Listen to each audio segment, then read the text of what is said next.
Sales tax building সেখান থেকে ঝাঁপ, 9 তলা থেকে মধ্যবয়সী এক ব্যক্তি ঝাঁপ দিয়েছেন। নীলরতন সরকারি হাসপাতালে তাকে নিয়ে গেলে মৃত বলে ঘোষণা করেন চিকিৎসক। সেলস ট্যাক্স বিল্ডিং সেখানে 9 তলা থেকে এক ব্যক্তির ঝাঁপ, হাসপাতালে নিয়ে গেলে মৃত ঘোষণা। আইনজীবীর পরিচয় দিয়ে অফিসে যান ওই বৃদ্ধ, যেটা জানা যাচ্ছে 9 তলা থেকে ঝাঁপ দেন ওই বৃদ্ধ। কি কারণ, এটা দুর্ঘটনা না আত্মহত্যা, সমস্তটাই পুলিশ খতিয়ে দেখছে। আমরা জানবো এই বিষয়ে বিস্তারিতভাবে। অয়ন ঘোষাল আমাদের প্রতিনিধি রয়েছেন আমাদের সঙ্গে। অয়ন, ঠিক কি জানা যাচ্ছে? আইনজীবীর পরিচয় নিয়ে সেলস ট্যাক্সের অফিসে বৃদ্ধ গিয়েছিলেন, সব মিলিয়ে এখনো পর্যন্ত কি খবর রয়েছে, কি জানা যাচ্ছে? দেখো, সেখানকার নিরাপত্তা রক্ষী এবং প্রত্যক্ষদর্শীরা জানাচ্ছেন যে 70 বছরের কাছাকাছি বয়সী ওই ব্যক্তি, যিনি নিজেকে পেশায় আইনজীবী বলে দাবি করেন এবং তিনি সেল ট্যাক্সে তার একটি কাজ আছে বলে ভেতরে ঢোকেন।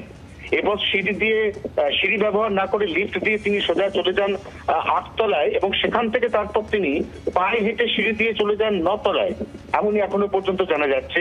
তারপর সেখান থেকে একটা কিছু পড়ার শব্দ পাওয়া যায় এবং অফিসের কর্মরত লোকজন এবং সেখানকার উপস্থিত লোকজন তারা বেরিয়ে এসে দেখেন যে এই যে বিল্ডিং রয়েছে এন্টালির বিল্ডিং, এর সামনে রক্তাক্ত অবস্থায় তিনি পড়ে আছেন।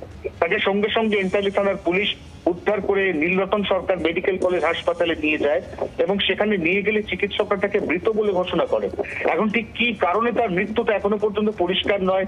তিনি নিজে অসাবধানতাবশত পড়ে গেছেন নাকি তিনি ইচ্ছাকৃতভাবে ঝাঁপ দিয়ে আত্মঘাতী হয়েছেন, এই গোটা বিষয়টা তদন্ত সাপেক্ষ বিষয়।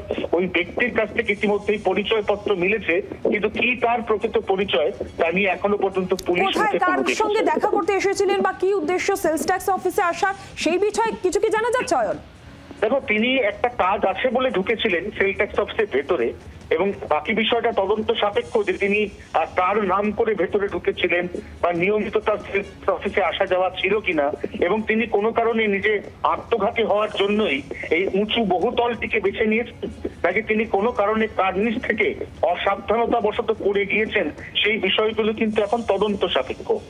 অয়ন, ধন্যবাদ। বাংলার আওয়াজ, বাঙালির আবেগ, জি 24 ঘন্টা।